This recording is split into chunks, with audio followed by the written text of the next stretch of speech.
జంగారెడ్డిగూడెం మండలం గురవేగూడెం గ్రామంలో వెంచేసి ఉన్న స్వయంభూ శ్రీ శ్రీ శ్రీ రాజశ్యామల పూర్వక రాజరాజేశ్వరి సమేత రామలింగేశ్వర స్వామి దేవస్థానంలో విశేష పూజలు జరిగాయి. అర్చకులు ఆలయ ధర్మకర్త దల్లి సూర్యనారాయణ రెడ్డి, భారతీ దంపతుల కుమారుడు దల్లి గోపీనాథ్ రెడ్డి ఆధ్వర్యంలో శుక్రవారం స్వామివారికి అమ్మవారికి ఏకదశ రుద్రాభిషేకం, శాకంబరిదేవి అలంకరణ చేశారు. జంగారెడ్డిగూడెనికి చెందిన నల్లూరి లీలమణికంఠ దీపక్ అమ్మవారికి ఆషాఢ సారెను అందజేశారు. భక్తులు అమ్మవారికి బోనాలు సమర్పించుకున్నారు. శివనామ స్వరంతో ఆలయ ప్రాంగణం మారుమోగింది. భక్తులు స్వామివారిని అమ్మవారిని దర్శించుకుని తీర్థ ప్రసాదాలు స్వీకరించారు.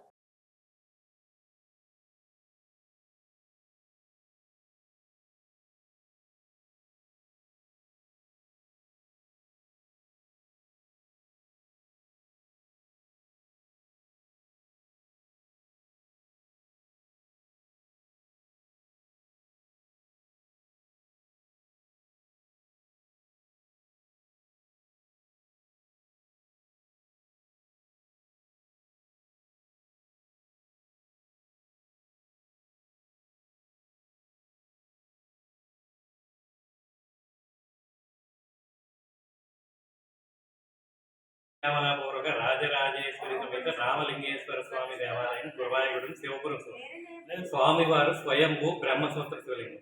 దల్లి సూర్యనారాయణ రెడ్డి గారి కుమారుడైనటువంటి దల్లి గోపీనాథ ప్రసాద్ రెడ్డి గారి ఆధ్వర్యంలో అమ్మవారికి శాకాంబదేవి అవతారం అంగరంగ వైభవంగా జరిగింది. ఈ రోజు అమ్మవారికి దీపక్ గారు అమ్మవారికి ఆషాఢ సారి తీసుకొచ్చారు. అలాగే అమ్మవారికి భక్తులందరూ బోనాలు సమర్పించారు. ఈ రోజు శాకాంబరిదేవి అవతారం సందర్భంగా స్వామివారికి ప్రత్యేకమైన అభిషేకం జరిగింది. మహన్యాసపూర్వక రుద్రాభిషేకం జరిగింది.